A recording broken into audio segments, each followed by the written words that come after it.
Bismillahirrahmanirrahim. Bihi nesta'in. Allahumma salli ala Muhammed və ali Muhammed. Selamun aleykum və rahmetullah. Əziz izləyicilər, hər vaxtınız xeyir olsun.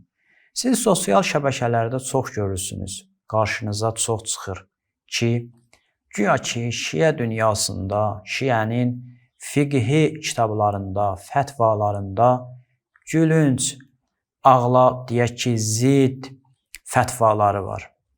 Əlbəttə, biz bunun tərəfdarı deyilik. Çünki hər bir məktəbdə, cərəyanda mümkündür belə qəribə fətvalar olsun. Buna baxmayaraq bunlar öz kitablarından xəbəri yoxdur. Gəlib güya Şiələrin kitabında bu cür fətvalar axtarırlar, tapırlar və utanmadan qeyd edirlər. Əlbəttə, dəfələrlə biz cavab vermişik. Mən istəyirəm bir dənə nümunə göstərəm ki, bu işi görməyin. Çünki əgər Şiələr bu işi görsə, sizin ey vəhhabilər, o qalmayan, o olmayan abrınız da gedəcək. Çünki sizdə elə gülünc fətvalar var ki, adam utanır onları nəql etməyə.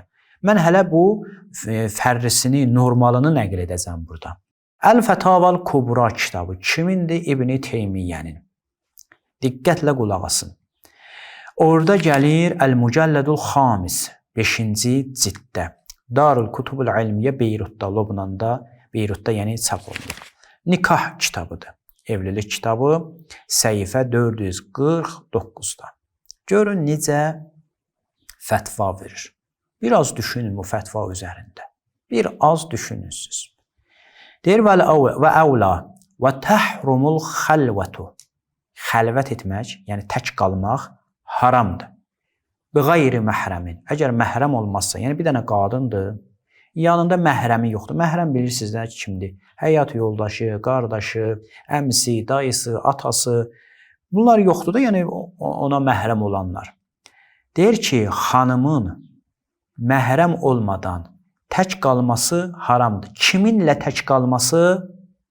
Başqası ilə. Yəni bir naməhrəmlə. Hətta vələv biheyvanin. Hətta heyvanla olsa belə.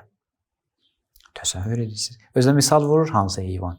Ki yəştəhil mər'ətə. O heyvan o xanıma tamah edə bilər.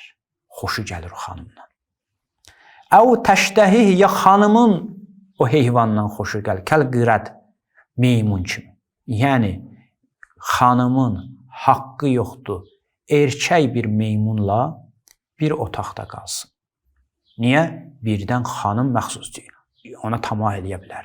Ya meymun xanıma tamah eləyə bilər.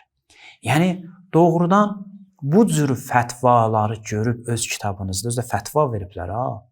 İbn Teymiyyə burada gətirib fətva veriblər. Deyir, o öz gözündə o kötüyü görmür, başqasının gözündə çöp axtarır. Bu məsələyə bənzəyir də.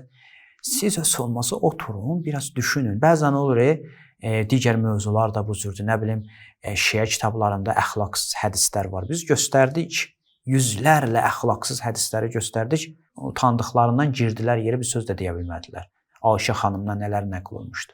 Bu fətvalar da belədir. İnandırım sizi. Bu fətvaları bir-bir biz açıb göstərsək, həqiqətən gərək siz bu həyatda nəfəs belə almayasınız. Allahın salamı olsun hidayətə tabi olanlara.